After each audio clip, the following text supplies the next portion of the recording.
listened, and now it is my distinct honor to introduce our special guest who also hails from Guildford, and he's with us for the next 2 days. You know, when we first started to prep for E3 2012, I wanted to dig even deeper than we ever had before. We've had experts on this show, but we needed a true insider.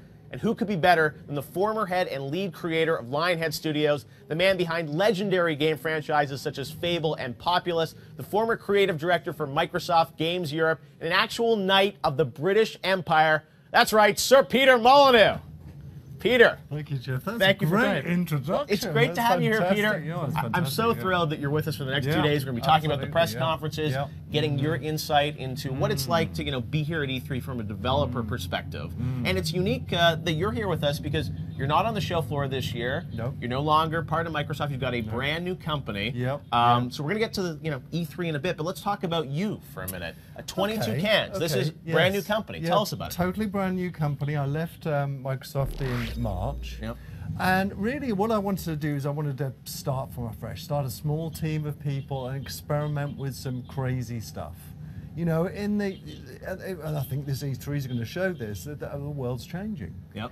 You know, there's these big attacks on console gaming, and I wanted to experiment with all that. It's a fantastic time to be a designer and a creator. So founding this little company, there was 3 of us that started the company. There's 14 of us now. Wow. We're actually releasing our first thing called an experiment in 6 weeks' time. Wow. And so it's all very, very exciting. And you mentioned that the gaming industry has changed. I think that's something that a lot of people are talking about now. E3 is about the big console companies, but you have a lot happening in the social space. You know, companies like Zynga. You have a lot happening on on Facebook, on mobile with iPhone, iPad. You've got an iPad right there with you. I mean.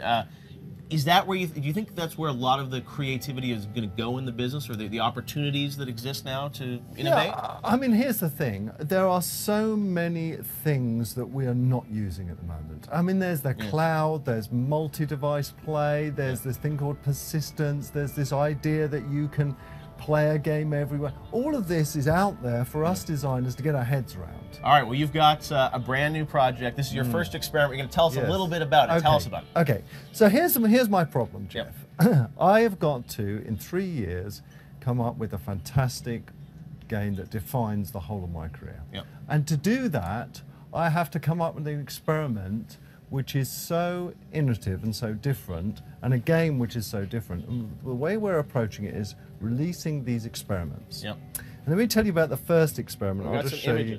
I'll just show you the first of these. Does this have a name, this experiment? This is called Curiosity. Each one of these experiments will be one single word, and this first experiment is called Curiosity. You download it onto a variety of devices, PC, iPhone, all that stuff, and you are presented with this white room.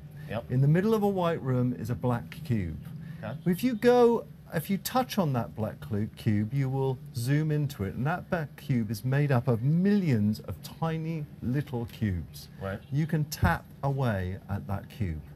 Now, as you're doing that, these words will come up, and they will say, Curiosity, what is inside the black cube? And that's when you realize it's not just you tapping away at the black cube, it's the whole world. The whole